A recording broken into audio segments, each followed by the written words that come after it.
Hi friends, welcome back to another video, or if this is your first time here, then welcome. My name is Carrington and I would greatly appreciate if you would hit that subscribe button. Even if this is your 100th time and you still have not hit that subscribe button, I would greatly appreciate if you would do so down below.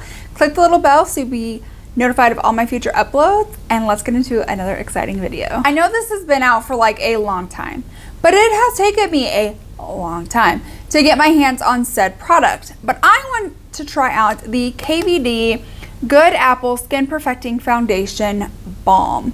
Now, I have extremely dry skin.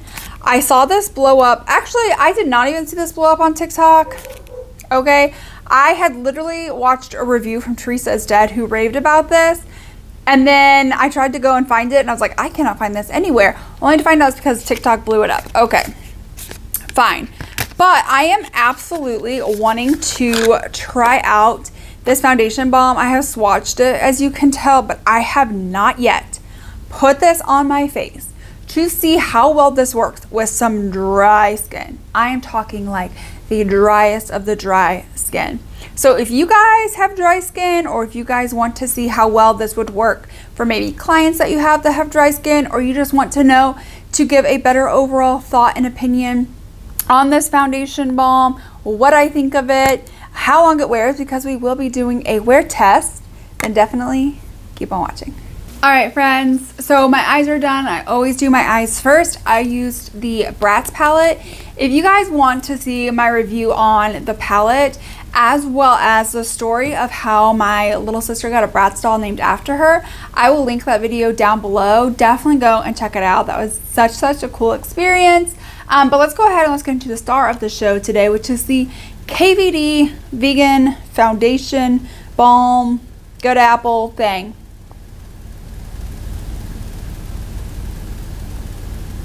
So I'm going to take just a little bit on my foundation brush. Like, I don't know. Okay. So now like a little bit.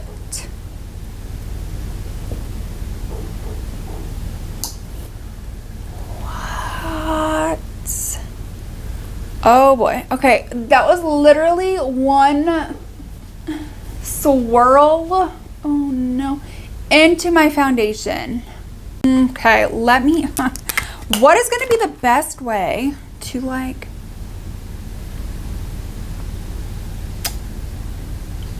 okay, let's just like take this and like stipple this around. Like, that's what I'm going to do.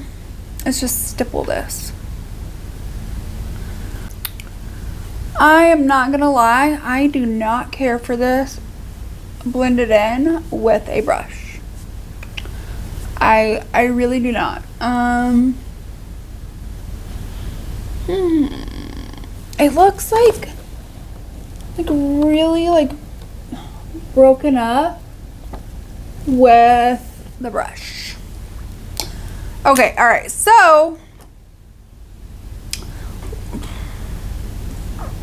let's try a sponge. Let's I don't want a ton more product, but I do want some because it did break up. So I'm just gonna like dab into the foundation.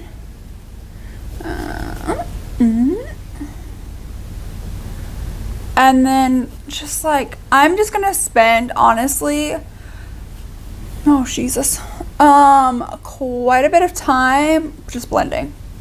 Like, that's all I'm gonna do, is I'm literally just gonna sit here and blend. I have sat here and I have really like pounced and blended in with my wet sponge. This is the e.l.f. This comes from the Electric Mood like brush and sponge set that they sell at Target. I love this sponge. I will say it does feel very similar to like the marshmallow sponge that I rave about. Let's just go ahead and like talk about this up close. So as you can tell, it looks very heavy. And I'm thinking the reason why it looks as heavy as it does is because I went in with 2 layers, one on the sponge and one on the brush. And I really think 1 layer is all you're going to need. But with the sponge, like, it does look heavier, but I'm not really seeing a whole lot of like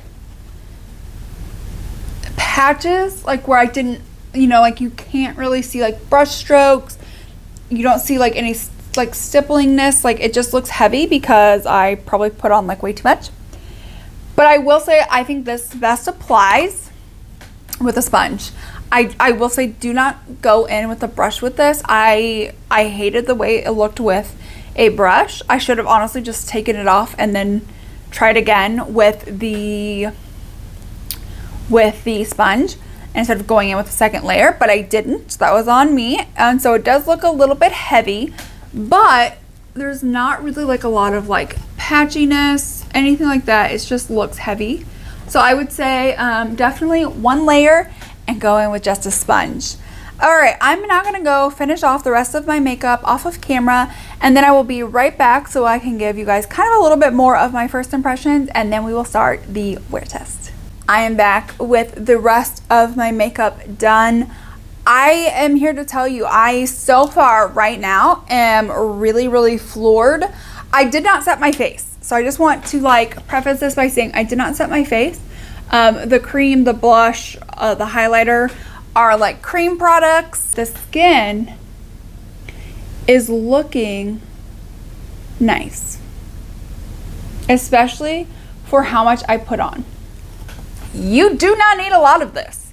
You really do not need a lot of this. I literally tapped my brush in and literally it covered, was enough for the whole face.